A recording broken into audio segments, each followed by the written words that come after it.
Hey everyone, James from TDB here, bringing you another Inbetweenisode. Today I'm going to be talking about 7742 and going to be drinking the 2006 7742 on camera. As you can see, I have a cake. I picked this one up actually from a group buy I did in 2025. Liked it quite a bit, and you know, there's a reason why you do these things, get your fillers on teas, split cakes, make samples and things like that, because you don't know when a tea is going to become available again. And so this popped up again from Dayi via quiche, and so I picked up a few cakes of it. So that will more or less tell you what I think of this specific tea. I am a decent fan of it, and it's a profile that has a lot of pungency, has a lot of strength behind it, but I think has just entered a zone where I'm more or less kind of okay drinking it. And, you know, the speed test would speak towards that, the fact that I finished a decent portion of the cake, even though my rotation of teas is quite unwieldy at this point. So a couple things on this tea. So you can see that there is a date pressed on it. And for this tea, it was actually pressed on Valentine's Day, so February 14th of 2006, which is interesting. It is early in the year. Always interesting to check those dates that they're pressed. They sometimes do tell you a little bit. For instance, the 601-7542 was pressed in 2006 January. And this more or less tells you that we are probably not working with actual 2006 material. We're working with older material. In fact, one thing that they do say about this particular recipe too is it often uses more aged Mao, so a few years old. And that's a relatively common practice for a lot of Munghai tea factory productions. They, even though this is 7742, you'd think they made it for the first time in 1977. I don't know if that's true or not, but really the first time you see this tea pop up is 2005. So it's post-reform, and so they made it in 2005, 2006, and 2007. And then I believe after that, so after the bubble burst, there was a bit of a gap. And I think they've made it a couple times since then. I'm less familiar with those more recent ones. I've had a fair amount of repetitions on the 2005 and 2006. The 2005 in particular is very expensive. I think for most people, the 2006 is going to be more than good enough, but if you do want to kind of pursue the best of the best, the 2005 I would say is at least a step or two better than the 2006, and that includes price-wise too. So anyways, let's get into the tea. A couple things I did want to talk about. 7742, you might also say, hey, that's you know, those numbers are awfully close to 7542 in terms of leaf grade with the 4s there, and even the years that these recipes were supposedly developed. And indeed, you would be correct on the surface level, but the teas present themselves quite differently. And you can tell that Dayi and the blenders there, and I think one of the things that Dayi does absolutely really well is the blending, had a certain vision and vision for this sort of tea. So yeah, I made steep number 1 here. Cheers.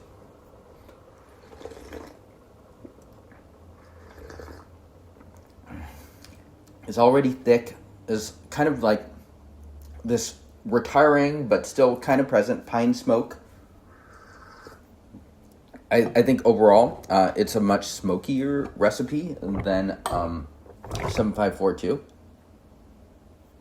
Nice, thick, juicy, good salivation.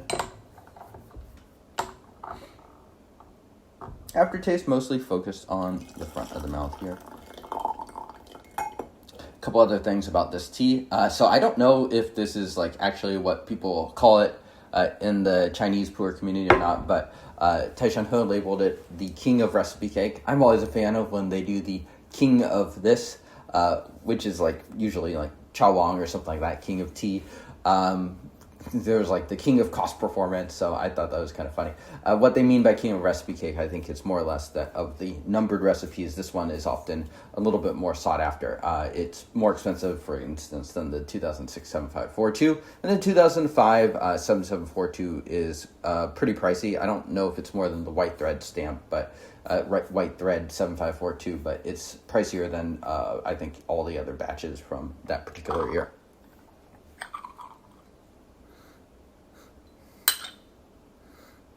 And, you know, the smoke is dying down a bit, too. This is 20 years old, so I think this tea would have been quite rough to drink maybe 10 years ago or so. Cheers.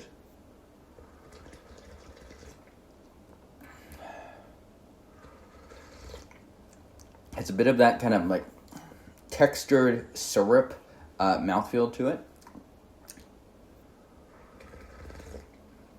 Yeah, and it has just a nice pungency to the taste. A little bit of that, like Denny would call it, like gasoline, jet fuel thing going on with this tea.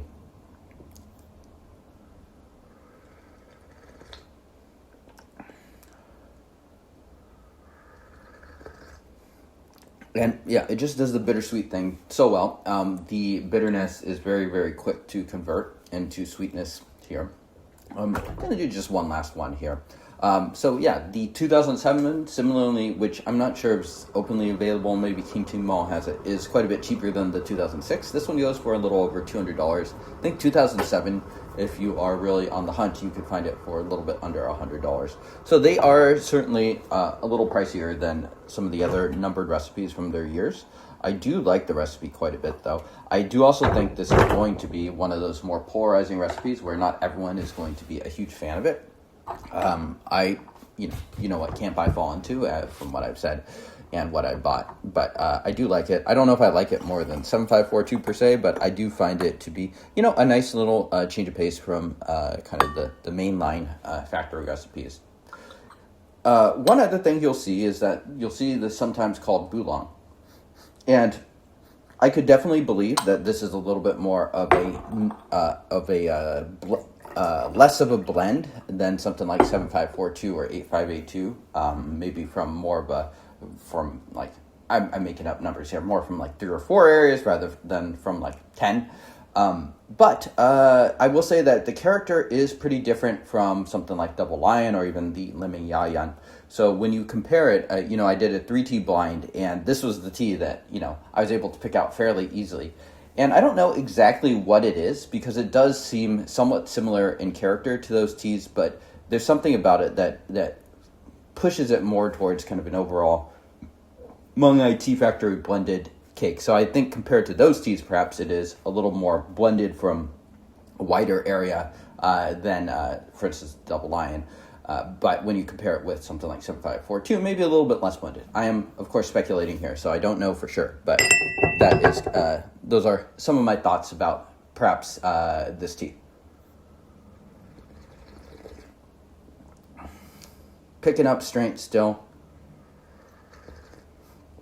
Pretty decent dose of bitterness here, but the bitterness is like the kind that you like. It just causes salivation, and then it converts too. Not a ton of depth to this tea. So yeah, it's still just definitely a factory tea and kind of intended for people that like that sort of brew, which includes myself.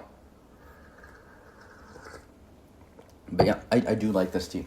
Okay, so thank you all for tuning in. Let me know how you like this episode. I will see y'all next time. Cheers.